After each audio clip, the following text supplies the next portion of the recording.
Hello, I'm Deana Knuteson, and I'm going to continue talking about the Healthy Grown Standard today. The Healthy Grown Standard is divided into three parts. There's a Healthy Grown Assessment document that's updated each year to advance the research-based practices that growers need to utilize to be certified healthy grown. There's a pesticide risk and IPM planning tool that growers write and develop and work with the UW specialists to ensure that they're using the high bar research-based applications of pest management.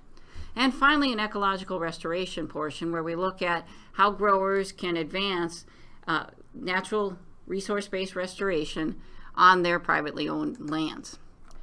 So we look at these a little bit closer. The Healthy Grown Assessment document is really an assessment questionnaire. It's a long document with 11 sections that growers need to go through and have a minimal score in each section and a minimal overall.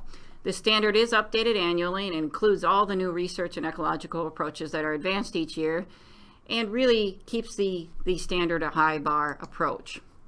If we look at this standard, there are 11 categories that growers must use, and to be certified they need to have an overall score that hits a limit as well as a 50% minimum number of points within each category.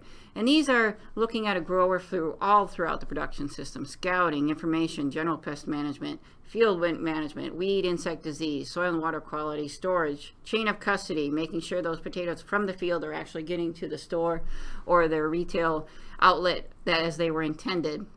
And then finally, a farm operations and sustainability, which includes three sections of the human resources, the economic, and the environmental sustainability aspects.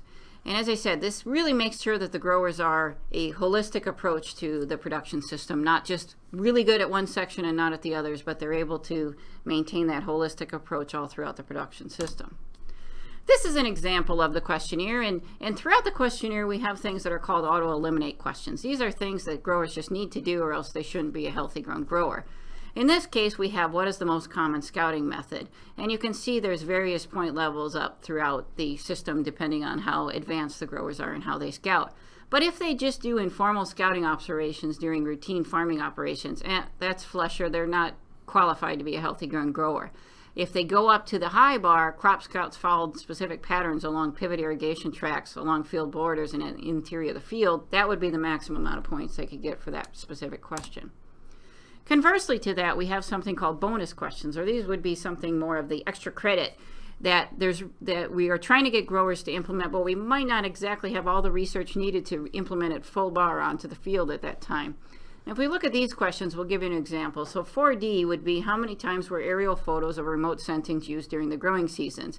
These might help growers spot pest deficiencies, pest concerns, or nutrient deficiencies or something early in the season before they can see it with the human eye. But if we look at the bonus questions, you use any other type of remote sensing, such as satellite imagery, they would get extra credit points. And those are the things that we would like growers to start using, but again, the research might not be there exactly how to implement it in their production system right now.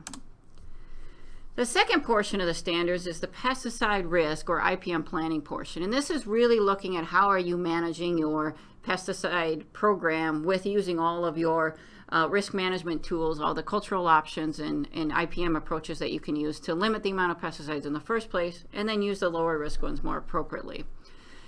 This was one way that we're looking at how you can use multiple risk, not just toxicity or how harsh a chemical is, but really move it to more of a planning process with an educational approach. Growers are asked to develop this IPM management plan each year, but they must do it across rotations and years for continual improvement. So it's not like we're just looking at potato year and that's it. We want to see what other crops you're growing, what pest management programs you're using for those, and to implement those in the longer term. They must put down a pesticide plan, and they actually have to sit down with the UW Extension specialist in May of each year to make sure that the IPM program and their pesticide plans would fit what would be considered a high bar IPM production system that would be certified healthy grown. And if they are, these specialists from plant pathology, weed science, and entomology will sign off on those each year. And then at the end of the year, the auditor will actually look at their planned activities versus their actual in-field use and make sure that they line up and are valuable based on the plan as it was. Second part of that is there is a do not use list, and these are some of the insecticides and herbicides on there, but they need both the planning and the do not use list to continue. This is an example of the assessment document, and growers must fill this out for weed, insect, and disease management each year, as I mentioned, and then they're signed off annually by the specialists. Finally, the standard includes an ecological restoration standard. And for this, growers are asked to actually develop a long-term management plan as well as annual management plans to restore privately owned non-agricultural lands on their landscape. And this might be through enhancing prairies, developing wetland areas, whatever it might be, but growers are asked to sit down with a certified ecologist that we work with, develop a long-term plan looking at specific areas at the farm that could be restored and enhance natural resources, and then do some work on it annually to improve the natural resources within their privately owned lands. Again, growers must actually sit down annually with their ecologist and do work on that plan. And if either of those are no, they would not be certified. So this is kind of a new, innovative way to get growers to actually start looking at restoration on their farmland.